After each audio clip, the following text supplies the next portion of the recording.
بابتغاء مرضاته وعلى كل نية صالحة إلى حضرة النبي محمد صلى الله عليه وسلم وعلى آله وأزواجه وأولاده وذريته رضوان الله تعالى عليهم أجمعين واحشرنا معهم برحمتك يا أرحم الراحمين. الفاتحة. الحمد لله رب العالمين الرحمن الرحيم مالك يوم الدين إياك نعبد وإياك نستعين اهدنا الصراط المستقيم صراط الذين أنعمت عليهم غير المغضوب عليهم. السلام عليكم ورحمة الله وبركاته.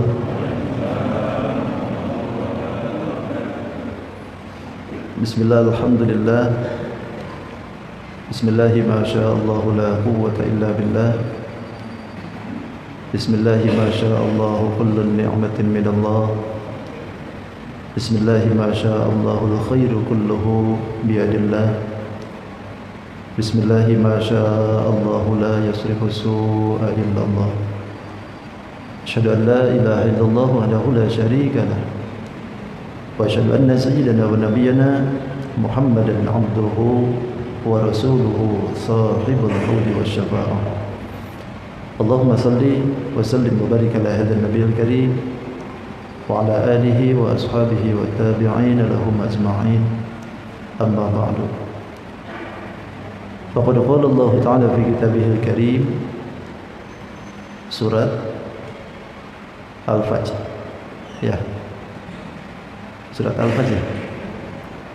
Lawas sudah 3 bulan. Baru kelihatan lagi. Kalau 3 bulan sekali kapan beresnya? Satu surat aja kapan beresnya? Surat Al-Fajr. A'udzu billahi minasy syaithanir rajim.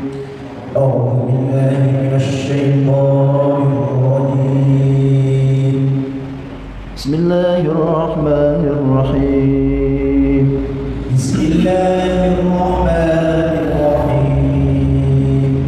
والفجر والفجر وليال عشر وليال عشر والشفع والوتر والشفع والوتر والليل إذا يسر والليل إذا يسر هل في ذلك قسم لذي حجر هل في ذلك قسم لذي حجر ألم تر كيف فعل ربك بعاد ألم تر كيف فعل ربك بعاد إرم ذات العماد إرم ذات العماد التي لم يخلق مثلها في البلاد التي لم يخلق مثلها في البلاد وثمود الذين جابوا الصخر بالواد وثمود الذين جابوا الصخر بالواد وفرعون ذي الأوتاد وفرعون ذي الأوتاد الذين طغوا في البلاد الذين طغوا في البلاد فأكثروا فيها الفساد فأكثروا فيها الفساد فصب عليهم ربك سوط عذاب فصب عليهم ربك سوط عذاب إن ربك لبالمرصاد إن ربك لبالمرصاد. Sadaqallahul azim. وصدق رسوله النبي الكريم ونحن على ذلك من الشاهدين والشاكرين والحمد لله رب العالمين. Hadratul Mukarramin wal Mukarramat, wabil khusus para sepuh, pengurus Masjid Agung Pelita yang dimuliakan Allah, segenap para jamaah salat subuh, Bapak Ibu yang sama-sama ulun hormati dan insyaallah Allah muliakan. Alhamdulillah, subuh ini kembali kita patut bersyukur kepada Allah Subhanahu wa taala karena masih diberikan kesempatan, diberikan luang waktu, diberikan kesehatan oleh Allah Subhanahu wa taala untuk terus bisa melaksanakan salat subuh terutama dengan berjamaah.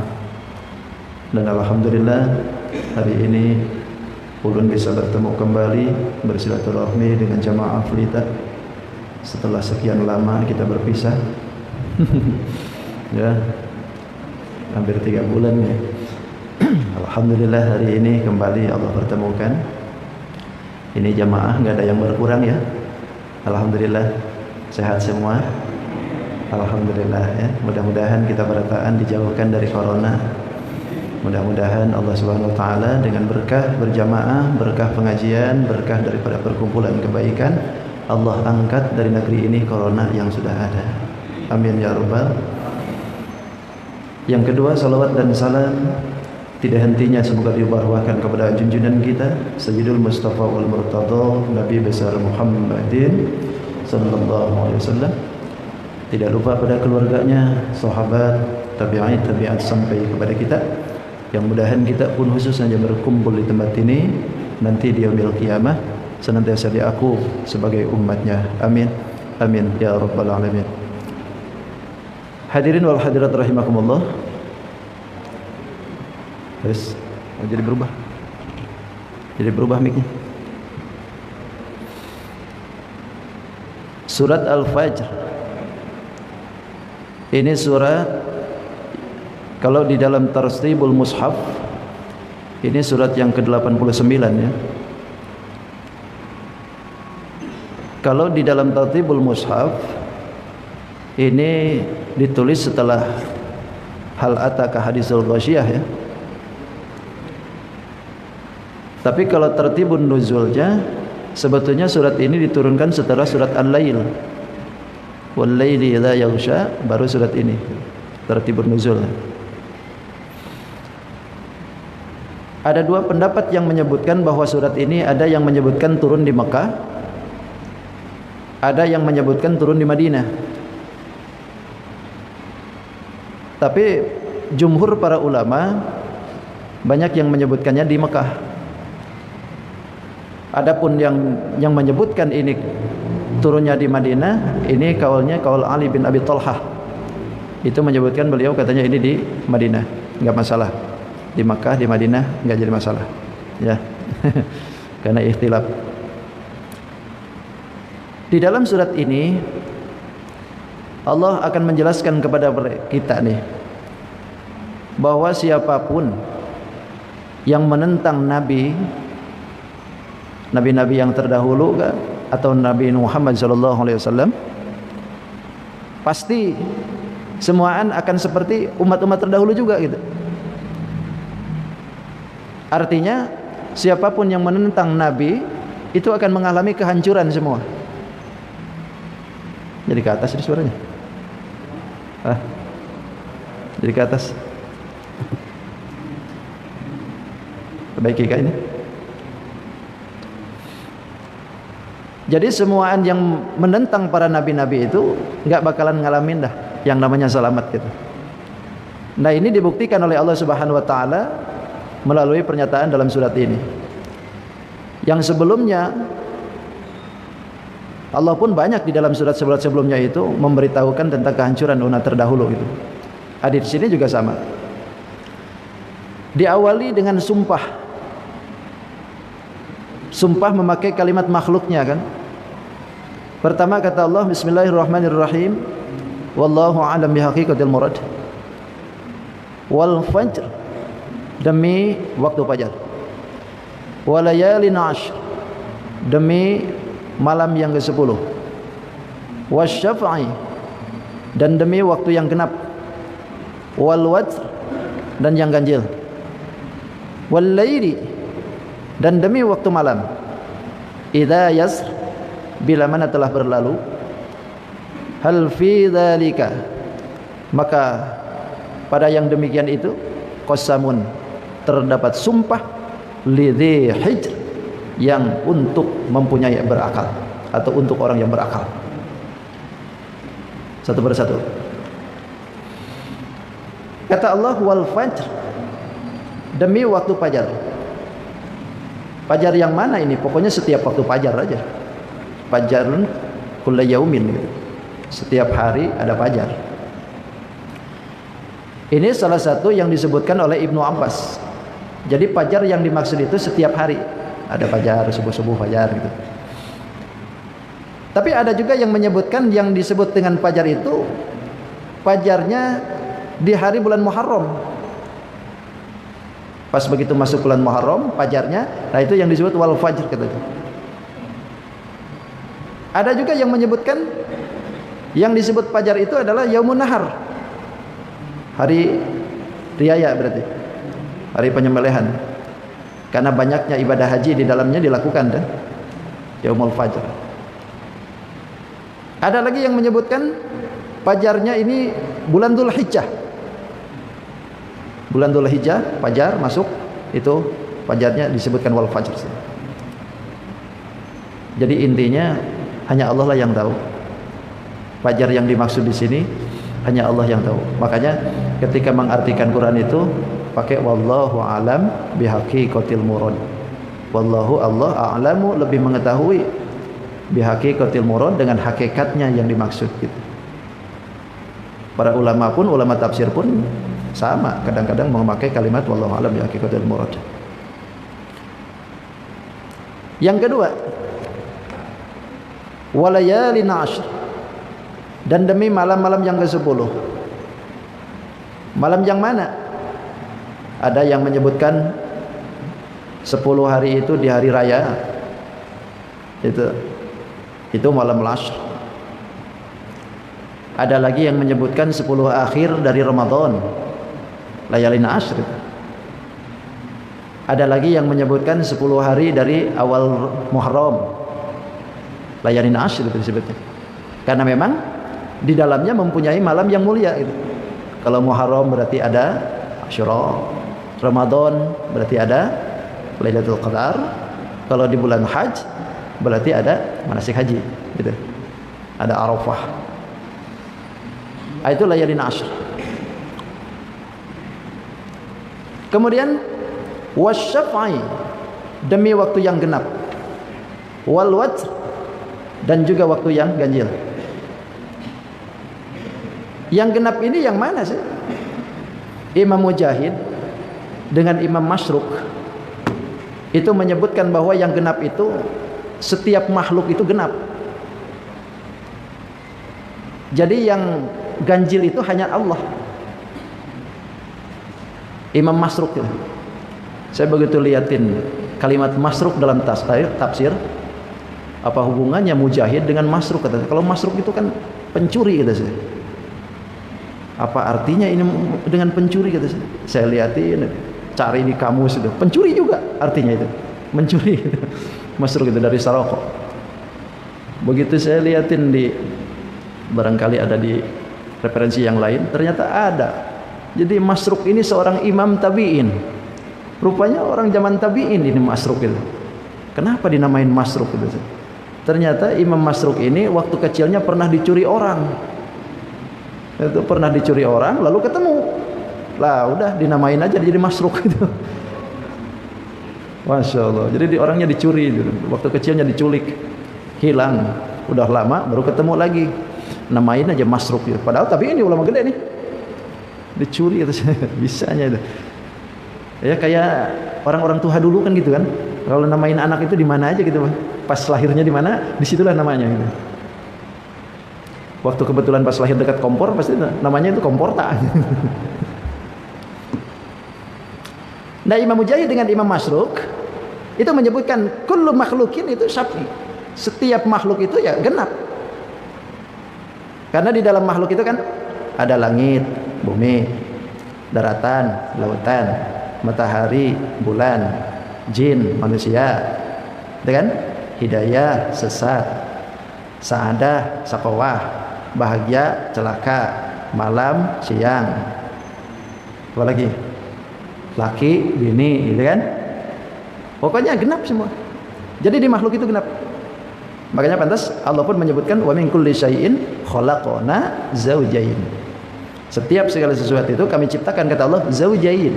Zawjayn ini tuh pasang-pasangan. Jadi kalau yang belum punya pasangan sampai saat sini, ya tenang saja. Sebetulnya ada itu pasangannya. Cuman kalau enggak di dunia, nanti aja di akhirat gitu. Jadi tunggu aja sabarnya gitu. Tapi yang jelas pasti ada pasangannya itu. Pasti ada pasangannya. Enggak mungkin dia sendirian gitu. Walaupun semasa hidupnya itu tidak pernah sempat nikah, misal, pasti ada pasangannya tuh di akhirat kan nanti itu.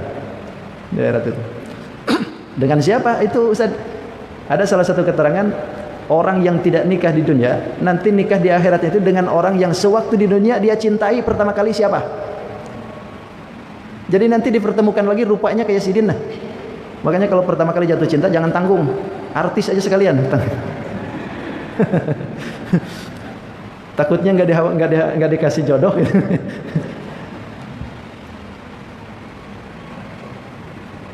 Itu bagian daripada sunatullah kita ya. Jadi segala-galanya genap kita nih. Sifat dalam diri kita pun juga sama-sama. Ada mulia, ada hina gitu kan. Ada kuat, ada lemah.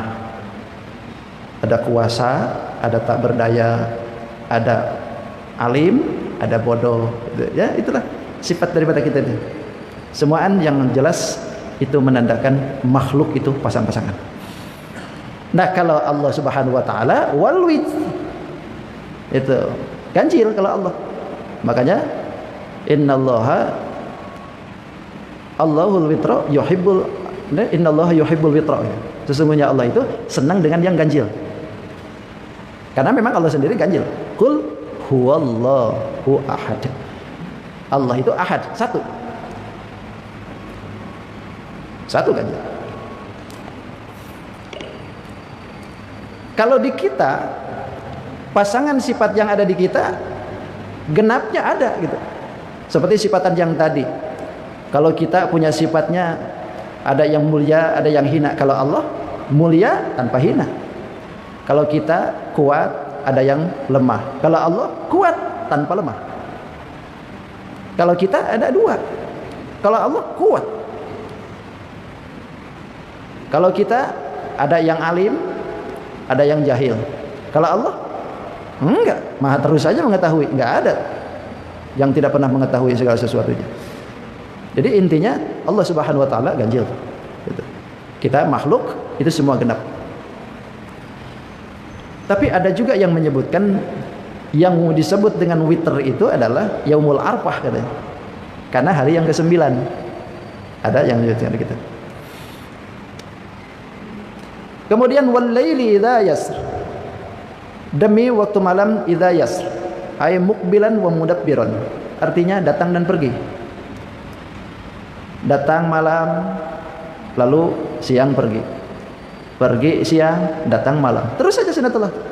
Waqtilafil laili wan nahar. Saling bergantinya siang dan malam. Allah bersumpah dengan itu. Dan yang dimaksud oleh para ulama, ada yang menyebutkan malam-malam ini tuh yang berlalu itu adalah malam di Muzdalifah. Ada yang menyebutkan malamnya di Muzdalifah itu disebutnya wal laili idza yasr. Ketika malam sudah berlalu, malam Muzdalifah. Nah Allah Subhanahu wa ta'ala memberikan sumpah-sumpah ini tuh untuk apa sebetulnya? Harusnya ada jawaban memang, tapi jawabannya itu nggak ada. Dibuang sebetulnya jawabannya itu. Tahu-tahu hal fi dzalika qasamun lidzi hijr. Jawabannya mana? Nggak ada. Padahal dari awal itu sudah sumpah-sumpah. Ketika ada sumpah kan berarti ada yang disumpahi itu. Harusnya ada yang disumpahi. Apa yang disumpahinya? Hal fi dzalika, kata Allah, yang demikian itu qasamun, terdapat sumpah lidzi hijr, bagi orang yang berakal. Sumpah apa ini? Ternyata di dalam tafsiran itu disebutkan la ta'dzabanna ya kufaru Makkah. Jawabannya itu adalah sungguh kata Allah kami akan siksa kafir Mekah. Jadi sebetulnya yang dituju itu yang disumpahinya itu. Karena orang-orang Mekah ini tidak membaca situasi yang telah diberikan oleh Allah, bahkan ingkar dengan apa yang disebutkan oleh baginda Rasul, maka Allah ancam, tapi ancamannya tidak ditulis gitu. Makanya Allah sebutin hal fi dzalika qasamun lidzi hijr. Kalau engkau punya akal, pasti berpikir gitu. Pasti berpikir tuh. Makanya kan disebutkannya pun lidzi hijr. Hijr itu apa sih? Kalau dalam kamus itu kan batu. Ya. Hajar aswad. Hajar itu kan batu, aswad hitam. Jadi hajar aswad batu yang hitam. Ini apa hubungannya antara hijr dengan akal? Ternyata dinamain akal itu dengan hijr karena memang akal itu yahjuru sahibahu wa yamna'uhu minal qaba'ih. Akal itu bisa menghalangi orang yang mempunyai akalnya dan bahkan bisa mencegah dari pemikirannya itu terhadap kelakuan-kelakuan yang jelek. Itu orang berakal. Kayak nisbatnya batu. Batu itu kalau sudah dipantengkan begini kan jadi penghalang tuh. Ada air yang mengalir, taruh aja batu. Nggak bisa lagi mengalir tuh. Jadi penghalang. Begitu juga dengan akal. Dinamain akal itu dengan hajr karena akal inilah yang bisa menghambat perbuatan kita dari perbuatan yang jelek. Artinya kalau orang itu berakal harusnya bisa mencegah perbuatan keji. Kalau kita ini memang berakal harusnya bisa mana yang benar mana yang salah. Makanya pantas nggak salah kalau ada orang yang nusuk disebut orang gila. Walaupun sebetulnya waras. Kenapa disebut gila? Karena akalnya tidak bisa bedain mana jelek mana salah. Hati-hatilah di sini. Lindungi Ustaz. Karena memang orang yang punya akal itu harusnya bisa berpikir, oh ini perbuatan salah, saya nggak mau gitu. Apa salahnya nusuk orang? Apa salahnya bunuh orang? Kalau memang dia ada salah pun itu melalui proses panjang kan. Kalau ada orang yang salah lalu mau dihukum kisos, prosesnya nggak langsung ketemu langsung pancung kan. Saksinya dulu siapa, buktinya apa, di mana kejadiannya, jam berapa. Kalau itu ditelisik dulu tuh sama apa tim kepolisian atau askar kah gitu. Tidak langsung main hantam saja, enggak. Nah ternyata dia melakukan hal seperti itu berarti tidak punya akal. Kalau orang yang nggak punya akal berarti orang cocok gitu. Memang benar gitu. Karena orang yang mempunyai akal itu harusnya bisa membendung, bisa bedain mana yang benar, mana yang salah. Oh ini salah, jangan. Oh ini benar, lakuin. Gitu. Itu orang yang hildi hijr disebutnya itu. Nah ini yang dimaksudkan itu orang-orang yang kafir Mekah sebetulnya. Ketika mereka itu diberikan penjabaran oleh Allah, sumpah, tapi tidak mau berpikir. Tidak mau berpikir bahwa itu adalah bagian daripada sunatullah, bahwa manusia itu genap. Allah satu. Mereka tidak mau ngakui gitu. Bahkan akal itu kan bisa disebutkan lebih keras daripada batu kan. Ketika akal sudah tidak digunakan di hati. Jadi intinya dari sumpah ini, yang disumpahin itu adalah kafir Mekah. Jadi sungguh kata Allah, kami akan siksa itu kafir Mekah. Gitu. Lalu kemudian setelah Allah merinci akan sumpah ini, lalu kata Allah, alam taro kaifa fa'ala rabbuka bi'ad. Ini menjelaskan kepada umat-umat yang bahari. Artinya Allah memberikan contoh pada mereka yang pada waktu itu tidak mau iman kepada Rasulullah, tidak mau percaya, tidak mau turut dengan apa yang diturunkan oleh Allah Subhanahu wa taala. Allah gambarkan kepada umat yang lalu. Bagaimana situasi umat yang lalu? Kata Allah, alam taro kaifa fa'ala. Alam taro, ay ta'lam ya Muhammad. Apakah engkau tahu ya Muhammad? Kaifa fa'ala rabbuk? Bagaimana Tuhanmu berbuat? Bi'adin, dengan kaum Ad. Kaum Ad yang mana? Irama, yaitu kaum Iram. Dzatal imad, yang mempunyai bangunan yang tinggi. Ada lagi yang menyebutkan yang mempunyai tubuhnya yang tinggi. Jadi ada yang menyebutkan tubuhnya yang pada tinggi, ada yang bangunan yang pada tinggi. Kata Allah, tahukah engkau ya Muhammad? Sebetulnya ini bukan tidak tahu ya. Rasulullah tahu. Rasul itu tidaklah keluar dari dunia kecuali diberitahukan oleh Allah Subhanahu wa taala. Lalu kenapa bertanya seolah-olah Allah tidak tahu? Bukan tidak tahu. Tahu Allah. Cuman memberikan lita'ajub gitu. Artinya ini istifham takriri. Istifham suatu istifham pertanyaan yang menetapkan akan kejelekan gitu. Alangkah jeleknya mereka itu. Kira-kira bagaimana nih menurut engkau ya Muhammad perbuatan orang kaum Ad itu? Kaum Ad ini sering sebetulnya kita dengar ya. Tapi nggak apa-apa kita ceritain. Karena memang ayatnya. Kaum Ad ini yaitu kaum yang dimaksud itu adalah Iram. Kaum Iram. Dan ini nabinya itu Nabi Hud sebetulnya. Nabi Hud alaihissalam bin Abdullah bin Ribat bin Syam bin Nuh alaihissalam. Jadi turunan Nabi Nuh alaihissalam sebetulnya Iram. Nah, penduduk Iram inilah yang dimaksudkan dalam Al-Quran ini. Tapi kenapa dinisbatkan dengan Ad? Sebetulnya Ad itu adalah nama kainya. Jadi yang disebutkan itu kainya. Ad bin Aus bin Iram bin Sam bin Nuh alaihissalam. Jadi ke Nabi Nuh lagi tuh. Yang disebutkan ini kan Adnya gitu. Padahal yang dimaksud itu adalah kaum Iram. Kaum Iram itu. Ini kaum Iram itu kabilah yang memang diberikan keistimewaan oleh Allah sampai hidupnya itu ribuan tahun. Ada yang menyebutkan sampai 1200 tahun per orang. Per orang, Bang. 1200 tahun tuh hidup. Nah, ini kaum Ad ini yang disebut Iram tadi hidup selama 1200 tahun itu diberikan keistimewaan oleh Allah sampai punya turunannya itu 4000 anak dari Ad itu. Pasangannya berapa? Istrinya 1000. Masya Allah. Bayangin istri 1000, Bang. Jangankan 1000, 4 aja langkahi dulu mayat kok.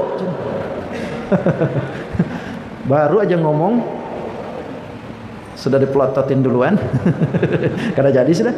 Ini 1000. Kok bisa Pak Ustadz? Karena memang syariat zaman dulu beda dengan syariat kita. Syariat nikahnya ada, tapi untuk 1, 2, 3-nya nggak terbatas kalau dulu. Nabi Sulaiman aja berapa? 900-an istrinya itu Nabi Sulaiman. Bahkan ditambah ada yang menyebutkan 1200 Nabi Sulaiman. Bahkan pernah bersumpah Nabi Sulaiman tuh, aku akan menyetubuhi istriku dalam semalam 1000 orang. Kok kuat ya? Gak ada kuku bima waktu itu.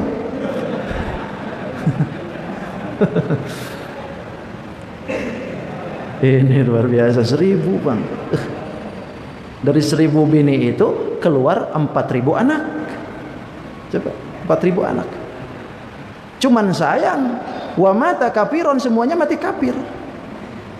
Cuman sayang itu, semuanya mati kafir. Kaum Ad ini mempunyai ambisiusnya luar biasa. Jadi Ad ini punya anak. Anaknya itu 2, Syadad dengan Syadid. Nah, yang di 2 ini anak, dua-duanya ditakdirkan oleh Allah jadi raja. Cuman yang Syadad, kerajaan Syadad ini duluan ditinggalkan karena duluan mati Syadad itu. Duluan meninggal. Lalu kerajaannya dipasrahkanlah ke kakaknya Syadid. Dah Syadid ini ketika jadi raja menguasai dunia. Makanya di dalam sejarah yang pernah menguasai dunia itu 4 kerajaan. 1, yang 2 muslim, yang 2 kafir. Yang 1 Nabiullah Sulaiman bin Daud alaihissalam, Yang kedua Raja Zulkarnain, gitu.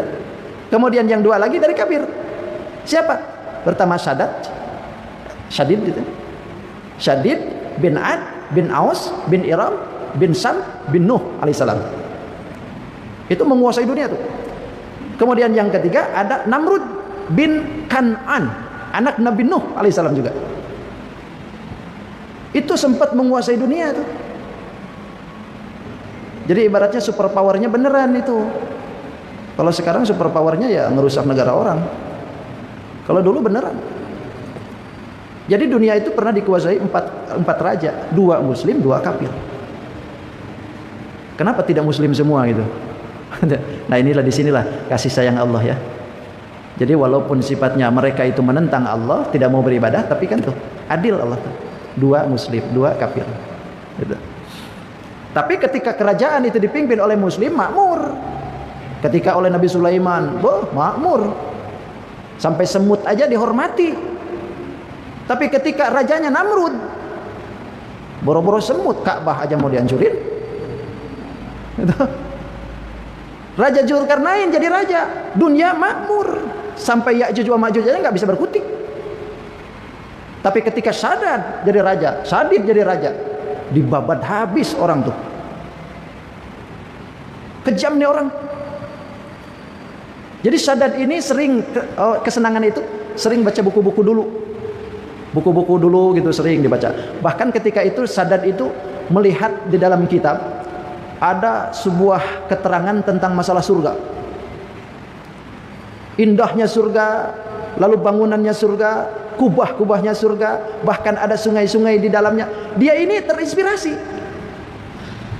Akhirnya pengen membangun sebuah istana yang seperti surga yang ada di dunia ini. Lalu dipanggillah Menteri Keuangan Sri Mulyani.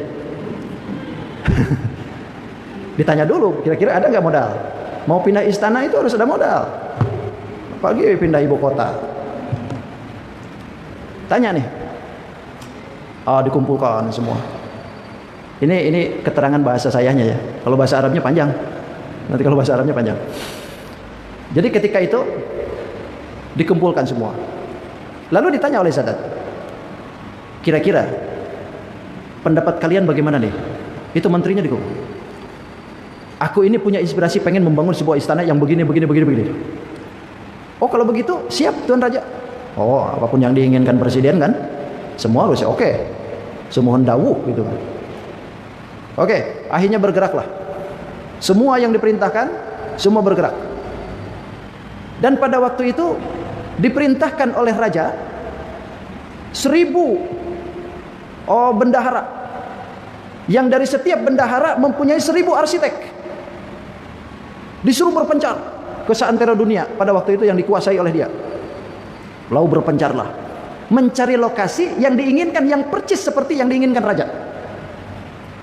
Sampai pada akhirnya ada seorang bendahara dengan arsiteknya berdiam dalam satu tempat yang kemudian dikenal sekarang ini itu adalah kota Aden di Yaman ya, Yaman Selatan. Di sebuah gurun Sahara, lalu naik ke atas, dilihatin ternyata di situ cocok dengan apa yang diinginkan raja.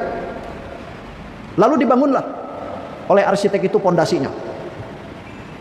Dibangun terus dengan sesuai konsep yang diinginkan raja nih. Pokoknya di situ harus ada bangunan-bangunannya yang indah untuk permaisuri 1000 orang.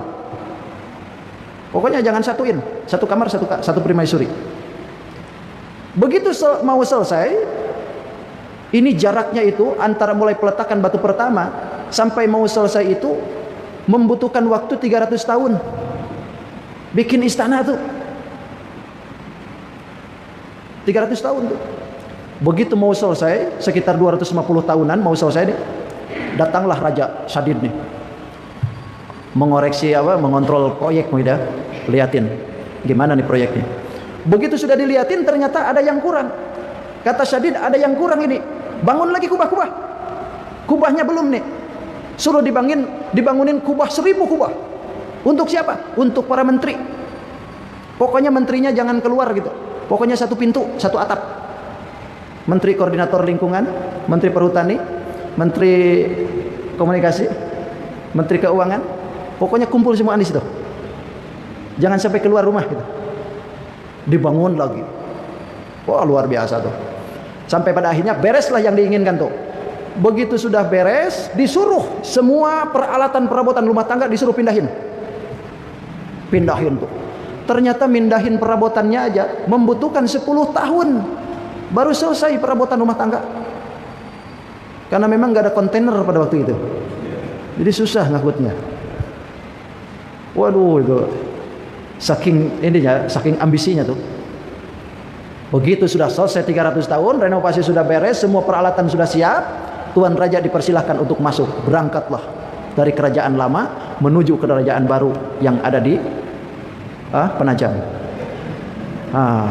Datang ke sana. Begitu sudah tinggal sehari semalam lagi nyampe ke kerajaan, ternyata Allah berkehendak lain.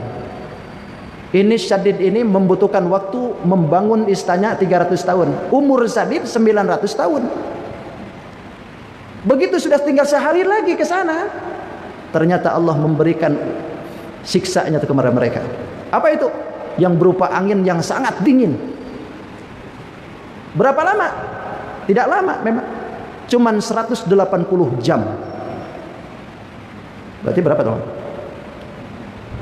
Sakharaha sab'a layalin wa samaniyata ayyam. 7 hari, 7 malam, 8 hari. Berarti kalau dijamkan 180. Ya toh? 7 malam 8 hari itu Allah sebutin. Ditiup angin yang sangat dingin sekaligus kencangnya minta ampun. Akhirnya mati semua. Gak ada yang tersisa satupun. Kaum Ad itu tinggal namanya saja tuh. Tinggal namanya saja. Bahkan terkubur habis-habis semua rata. Berapa lama itu? Dari mulai terkubur sampai saat ini bisa diketemukan itu berapa ribu tahun. Memang Allah sengaja sembunyikan semuaan, tidak ditampakkan, tapi orang ada yang tahu sebetulnya. Bahkan salah satunya ada sahabat yang disebutkan dengan Abu Ishaq itu mengetahui itu keberadaan itu. Bahkan ketika itu ada seseorang yang masuk ke dalam kota itu, dia mengenali betul ini di mana itu. Ada kerajaan yang sangat besar. Lalu dia balik ke rumah, diceritain tuh, sampailah ke Khalifah Muawiyah. Khalifah Muawiyah mengirim utusan kepada Abu Ishaq. Benar nggak ditanyain tuh? Ada nggak kira-kira yang kerajaan yang diceritakan itu? Kata Abu Ishaq, ada. Kerajaan mana? Kerajaan Iram itu tadi. Belum diketemukan kan waktu itu. Baru-baru ini barulah sudah mulai alat canggih, pendeteksi canggih, barulah diketemukan. Sampai pada akhirnya kita pun bisa melihat bagaimana tuh kejayaan kaum Iram itu. Gagahnya itu. Bangunannya tinggi, dipahatnya dari batu lagi. Memerlukan waktu yang lama, tapi begitu mau masuk mati. Jadi sia-sia akhirnya ya. Itu. Kenapa mereka ini melakukan perbuatan seperti ini? Karena memang ambisi duniawi. Bahkan ketika membangun istana ini kan segala cara tuh untuk mendapatkan permatanya itu setiap penjuru seantero dunia dijajah oleh mereka mengambil intan dan permatanya. Pokoknya yang ada permata di situ didatangi. Kalau enggak dikasih, dibunuh. Sama halnya dengan orang sekarang kan. Datang ke negara orang yang ada minyaknya, kalau enggak dikasih, digoyang negaranya. Kelakuan macam begitu kan. Sampai pada akhirnya Allah siksa mereka itu. Tidak ada seorang pun yang disisakan oleh Allah. Nah, ini sudah jam 6 lebih. Cukup aja lah. Cukup ya? Ini masih panjang nih. Belum 2 lagi, kaum Samud dengan Fir'aun. Gak apa-apa dah. Samudnya gak usah diceritain. Gitu. Nanti aja insyaallah. Jadi intinya dalam sebuah pernyataan di sini tuh Allah Subhanahu wa taala memberitahukan kepada kita bahwa ambisi duniawi yang tidak diridhai oleh Allah Subhanahu wa taala tentunya akan membawa dampak yang buruk ya. Sehebat apapun itu tetap saja ujung-ujungnya akan hina gitu. Makanya ini memberikan kesan kepada kita bahwa umat Nabi Muhammad itu jangan seperti itu. Kenapa? Karena dari segi umurnya aja nggak nyampe. Itu bikin kerajaan 300 tahun nggak bisa, umurnya aja nggak nyampe. Ada orang tuh kan berambisi bikin rumah, wow besarnya, ganalnya luar biasa. Begitu mau masuk mati. Ada tuh. Saya punya kawan dulu begitu nah, bikin rumah ganal, duitnya pinjem dari bank. Begitu habis cair, sehari datang ke rumah, mati dia ya. Duitnya belum diapa-apain tuh. Yang enak siapa? Ya bininya dengan laki muda. Nah itulah seaja.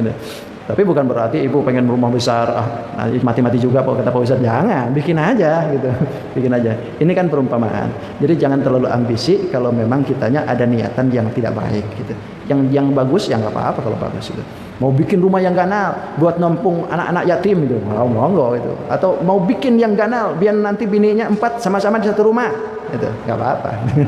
Ya, kalau itu seperti itu. Cukup sudah. Sadaqallahul azim wa sadaqa rasulun nabiyil karim wa nahnu ala dzalika minasyahidin wa syakirin walhamdulillahirabbil alamin. Enggak ada yang ditanyakan? Cukup ya. Allahumma shalli wa sallim ala sayyidina Rasulillah ajma'in. Bismillahirrahmanirrahim. Wassalatu wassalamu ala asyrafil mursalin sayyidina wa maulana Muhammadil amin. Allahumma shalli ala sayyidina Muhammad wa ala ali sayyidina Muhammad. Allahumma rabbi anfa'na bima 'allamtana, rabbi 'allimna alladhi yanfa'una, rabbi faqihna wa faqih ahlana wa qurbatil lana fi dinina. Tawassalna bi ta'alumin, tawassalna bi ta'alimin, antarzuqna al-wasi'ah wa antarzuqal amanah. Rabbana taqabbal du'a innaka antas samiul 'alim wa tub 'alaina innaka antat tawwabur rahim. Rabbana atina fid dunya hasanah wa fil akhirati hasanah wa qina adzaban nar. Bi fadli subhana rabbika rabbil izzati amma yasifun wa salamun 'alal mursalin walhamdulillahi rabbil alamin. Taqabbalallahu minkum. Subhanakallahumma wa bihamdika asyhadu an la ilaha illa anta astaghfiruka wa atubu ilaik. Hadanallah wa iyyakum ajma'in. Khudh masafa wa qadar. Assalamualaikum warahmatullahi wabarakatuh.